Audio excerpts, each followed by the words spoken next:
로마서 8장. 그러므로 이제 그리스도 예수께 속한 사람은 정죄받는 일이 결코 없습니다. 생명을 주시는 성령의 능력이 죄와 죽음의 악순환에서 나를 해방시켜 주셨기 때문입니다. 하나님의 율법을 알고 있는 것만으로는 죄의 지배를 벗어나 구원받을 수 없습니다. 우리는 그 율법을 다 지킬 수도 없거니와 또 실제로 지키려 하지도 않기 때문입니다. 그래서 하나님께서는 우리를 구원하실 수 있는 다른 계획을 실행하셨습니다. 자신의 아들을 사람의 몸으로 보내 우리의 죄를 없앨 희생제물로 삼으심으로써 우리를 지배하는 죄를 멸하신 것입니다. 그러므로 이제 우리가 성령을 따라 산다면 하나님의 율법을 지키며 사는 것이며 육신의 죄를 벗어나는 길입니다. 육신을 따라 사는 사람은 자신만을 즐겁게 하기 위해 살지만 성령을 따라 사는 사람은 하나님이 기뻐하시는 일을 위해 삽니다. 성령을 따라 살면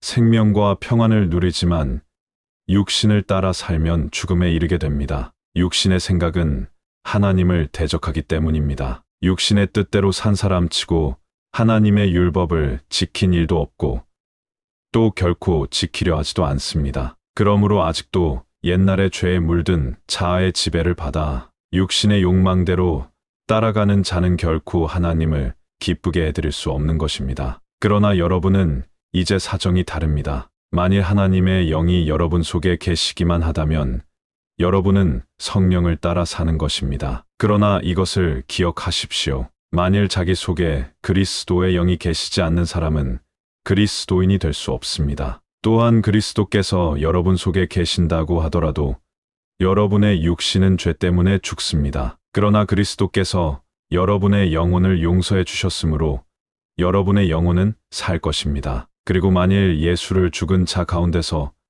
다시 살리신 하나님의 영이 여러분 속에 계시면 하나님께서는 여러분 속에 계시는 이 성령에 의해서 여러분이 죽은 후에도 여러분의 썩을 몸을 다시 살리실 것입니다. 그러므로 사랑하는 형제들이여, 육신이 어떠한 것을 요구하더라도 그것을 들어줄 의무는 조금도 없습니다. 만일 여러분이 육신을 그대로 따라간다면 여러분은 길을 잃고 장차는 멸망하고 말 것입니다. 그러나 성령의 능력으로 육신의 악한 행동을 깨뜨려 버린다면 여러분은 살게 될 것입니다. 하나님의 영이 이끄는 대로 사는 사람은 모두가 하나님의 자녀들이기 때문입니다. 우리는 노예처럼 아첨하거나 겁낼 필요가 없습니다. 하나님을 가족 안의 자녀로 영접을 받았으니 하나님의 자녀답게 행동하여 하나님을 아버지라고 불러야 합니다. 그것은 하나님의 성령께서 우리 마음 깊은 곳에 말씀하시며 우리가 참으로 하나님의 자녀라는 것을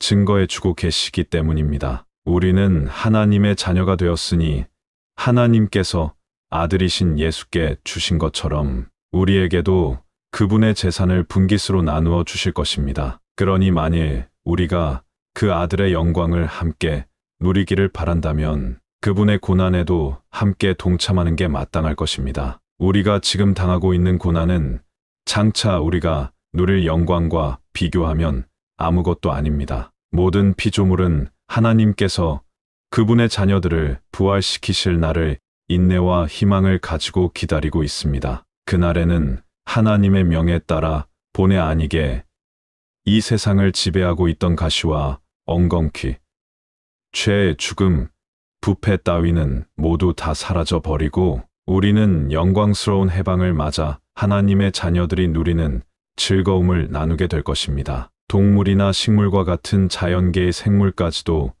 이 위대한 사건을 기다리면서 병과 죽음의 고통을 참아 내고 있다는 것을 우리는 압니다. 성령을 받고 장래의 영광을 미리 맛본 그리스도인조차도 고통과 고난에서 놓여나기 위해 신음하며 하나님의 자녀로서 완전한 권리를 받게 될 날을 고대하고 있습니다. 그날에는 하나님께서 우리에게 약속하신 대로 2번 다시 병에 걸리지도 않고 죽지도 않을 새 몸을 주실 것입니다. 우리는 믿음으로 구원을 받았습니다. 믿는다는 것은 아직은 갖고 있지 않더라도 장차는 얻으리라는 것을 알고 기다리는 것입니다. 이미 갖고 있는 사람은 그가 얻을 것을 기대하거나 믿고 기다릴 필요가 없습니다. 그러나 아직 일어나지 않은 일들에 대해서 하나님만을 믿고 기다려야 한다면 우리에게는 인내와 확신이 필요합니다. 성령께서도 연약한 우리를 도와주십니다. 우리가 무엇을 어떻게 기도해야 할지 모를 때 성령께서는 말로 다 표현할 수 없는 절실한 감정을 가지고 우리를 위해 기도해 주십니다. 그리고 모든 사람의 마음을 꿰뚫어 아시는 아버지께서는 우리를 위해 하나님의 뜻에 맞게 간구하시는 성령의 뜻을 다 알고 계십니다. 우리가 하나님을 사랑하고 하나님의 계획에 맞게 살아가기만 하면 모든 일이 유익한 것임을 우리는 알고 있습니다. 하나님께서는 처음부터 누가 당신에게 올 사람인가를 아시고 그들을 당신의 아들과 같이 될 수 있도록 정해두셨습니다. 그것은 그 아들을 모든 믿음의 형제들 중에서 맏아들이 되게 하려는 것입니다. 그래서 하나님께서는 우리를 선택하여 당신께 나아가도록 부르셨고 우리가 하나님께로 갔을 때 죄 없다고 선언하셨습니다. 그리고 그리스도의 선량한 성품을 지니게 하여 하나님과 올바른 관계를 맺게 해주셨으며 그분의 영광을 우리에게 약속하셨습니다. 이런 놀라운 은혜를 우리가 무엇으로 다 표현할 수 있겠습니까? 하나님이 우리 편인데 누가 감히 우리를 대적할 수 있겠습니까? 하나님께서는 우리를 위해 당신의 아들까지도 아끼지 않고 내주셨으니 무엇인들 아깝다 하시겠습니까? 하나님께서 당신의 것으로 선택하신 우리를 누가 감히 고소하겠습니까? 하나님입니까? 아닙니다. 하나님은 우리를 용서하시고 자신과 올바른 관계로 끌어주신 분입니다. 그러면 누가 우리를 정죄하겠습니까? 그리스도입니까?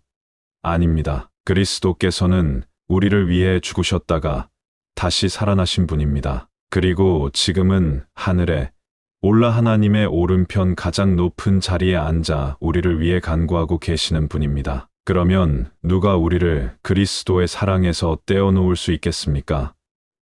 우리가 어려움이나 재난을 당할 때, 또 박해받고 죽임을 당한다고 할 때, 과연 그것이 그리스도께서 더 이상 우리를 사랑하지 않기 때문이겠습니까?